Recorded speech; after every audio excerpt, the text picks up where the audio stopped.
What's going on, everybody? It's JTLive. Welcome back to another episode of South Stand Signings. The series, of course, we go through everything happening in and around the world of Leeds United. And what do? We have a little talk about it. And as you can see by this beautiful shirt here, I have switched allegiances to a club that can actually get some business done. Of course, I am just kidding. I know a couple of you might be in the comment sections writing a little comment about that.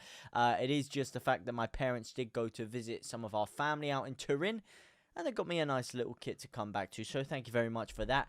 And of course, it's very nice to receive a little gift because Leeds United are not giving us any gifts or anything to get excited about. But maybe, just maybe, that might be just about to change with some of the things that we have to talk about today.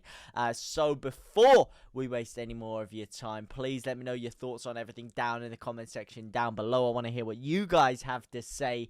How are you feeling right here, right now? And I hope you're having a phenomenal day as well. So let's not waste any more of your time. Let's get straight into the action. And the first story is surrounding Jorginho Rutter. And what I'm talking about, positivity, might just have something to do with this. Because he might, and keyword is might, just not be on his way away from Leeds United. His deal to Brighton is still not done, contrary to popular belief.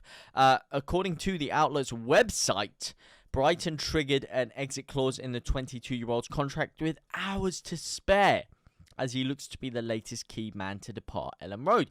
However, Sky Sports Germany's Florian Pattenberg reported that his medical was completed, the contract was signed, but he is yet to become an official Brighton player. There are still a few things that are waiting to be tied up in the woodwork. Now, what exactly those are, the nitty-gritties of it, I don't know, you don't know, and it's going to be very hard for us to find out specific details in that because that is all behind-the-scenes stuff. But listen, it might not be Jova just yet, even though Leeds United are expecting this to happen, and Daniel Clarke is putting pressure on his staff to bring some players in, and of course the 49ers to bring some players in. It still might be off the cards. We saw Daniel James. It was almost confirmed that he was a Leeds United player. He had the shirt up. They printed his name on the shirt. They had everything done.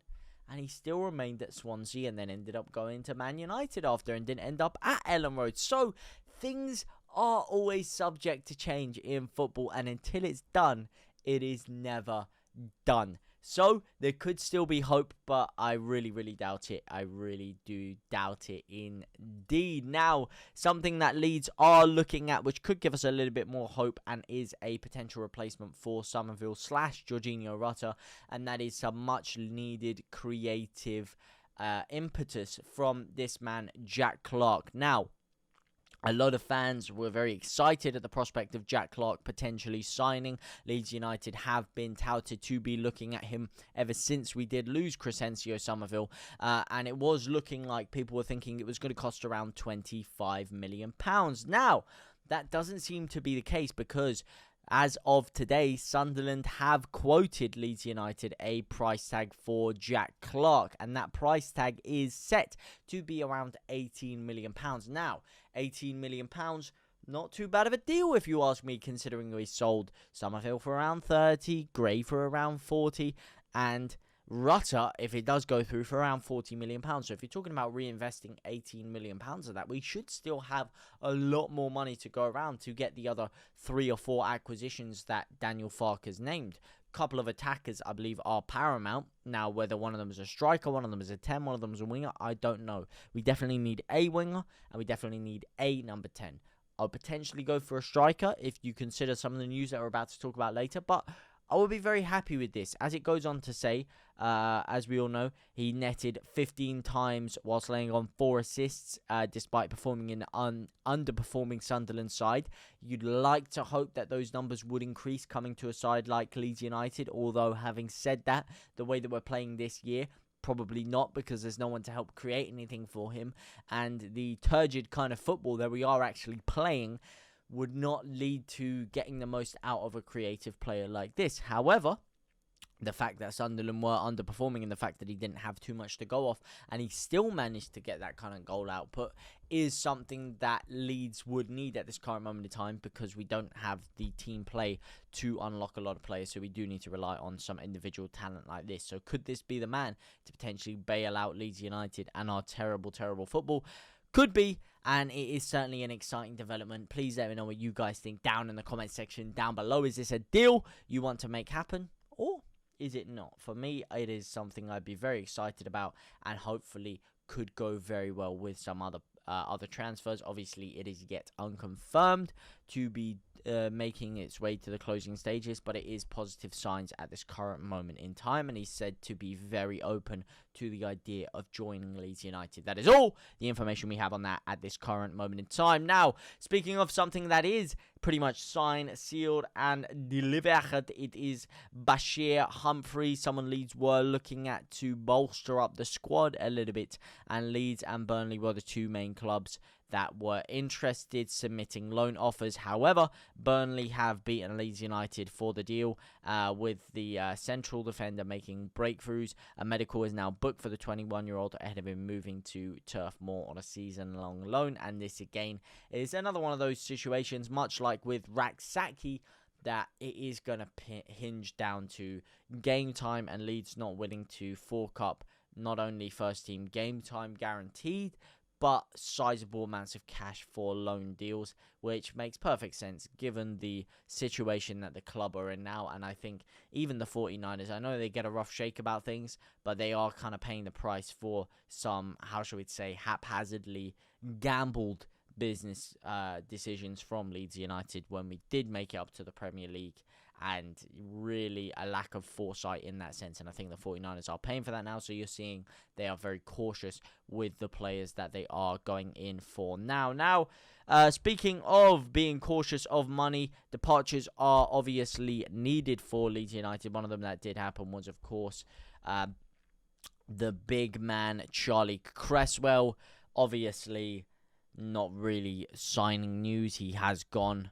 And just a little touch on the fact that he's had a monumentally impressive performance, being hailed by Glenn Kamara, being hailed by Archie Gray, along with many other players on his impressive performances over there. And the reason I bring this up is, the fact that we're in for other defenders potentially signing on loan. Is this someone who you thought could offer something for Leeds United? I mean, the fact that we have Voba there, who looks completely uninterested and very, very poor. Charlie Cresswell looks like an upgraded Voba to me, given on the performances that we've seen. And probably a bit of a shame that he hasn't been given more of a crack, in my opinion, especially considering the fact that we were playing Ampadu out of position in centre-half so much last season. So, just a little bit of food for thought. Now, speaking of food that Leeds United could be feeding on, Dejan Ljubic seemed like a deal that was out of the equation for Leeds United. However, there has been a little nugget of change due to the fact that he has been omitted from FC Cologne's weekend squad without any advance warning from his head coach after playing a full part in training on Friday. A transfer for Dejan Ljubic had been considered virtually dead at Leeds United after their £3.4 million bid was rejected by Cologne. However, the Austrian midfielder's strange omission from the German side has already alerted Ellen Rowe's recruitment department. The Whites went on to the Bundesliga 2 outfit with a proposal during the training camp at the end of July, but their bid was knocked back. United's hierarchy was giving an asking price, and they fell too steep for the player in the last year of their contract, and it does seem like Leeds would be willing to part with a little bit of extra cash, given the way that the last month or so, or the last couple of weeks really has gone for Leeds United. It has got worse and worse and worse, and I think you're seeing now Leeds are starting to panic a little bit and realise, you know what, we cannot play this kind of hardball negotiation style that we've potentially been playing so far, because we are getting rinsed by everyone and we need to get some deals done. But anyway, guys, that is that one. And now we're getting on to the crux of the story, the big news of the day, and that is Patrick Bamford. And apparently Leeds are looking very, very keenly to offload him. Is this a good deal for me? I want to ask you guys, because the way we're playing right now, I mean, Perrault is not trusted at striker. He's been put in the 10. I mean, he's serving absolutely no use for Leeds United right now and won't serve a use up front because he cannot press. And Clarke seems to apparently want us to press, even though we're not pressing no matter who we really have in there right now. Joseph is feeding on absolute scraps, and it does not play to his strengths the way that we're playing right now. There is no service for him with Jorginho Rutter not in the side. There's no one to create any kind of space for him. It's very congested. And the only player we actually have within the squad that works relatively well when they're feeding on scraps and it's such a congested game and can make something out of nothing is Patrick Bamford. And you've seen that in the little cameos he's had. Now, is he the answer going forward? Absolutely not. But he is the only player that seems to actually be able to get something out of nothing, because maybe he's been used to it for so long, or maybe just because that is his strength. His strength is being a little bit physical, holding defenders off, creating a little bit of space when there isn't any. And that is something that there are strengths to. However, Leeds have been keen to offload him apparently after the playoff final defeat. And we only have 11 days left to do so. Obviously, he is on a big wage bill because he was one of those Premier League players that did get us up there, was rewarded so for getting us up there. He also had a very impressive opening season in the Premier League and was then rewarded even further for being a loyal and top quality player for Leeds United and a big fan favourite from Bielsa, of course. And now is taking up a sizable chunk. I was going to say a chunkable size. A sizable chunk of Leeds United's wage bill, and is something that Leeds are looking to offload. There isn't too many clubs interested, as this article goes on to state.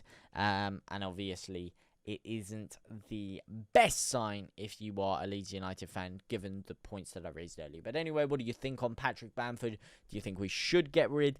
Do you think we should keep him until we bring someone else in? If we do bring someone else in, would you like them to be of a similar profile of Patrick Bamford? Do you have any names that could be of a similar profile? Because if you look at it right now, if you look at the time left in the transfer window, you're going to find it very hard to sign a number 9, because not many clubs are going to be willing to part with a number 9 in their squad that they have at this part of the season, because this part of the season is the part of the season, well, not this part of the season, sorry, the season has already commenced. So you've already got your plans sorted, you've already made your tactics based around the number 9 that you have in your squad. You're not going to want to sell him unless if potentially it is a League One club who just financially cannot compete. And, you know, that doesn't really scream like the solution for Leeds United right now. So it is tough to see where we will replace him. But who knows? There are still 11 days left for Leeds United to make that call. Anyway, guys, let me know what you guys think about all of this down in the comment section down below. For now, guys, I will see you very soon. And au revoir, my brothers.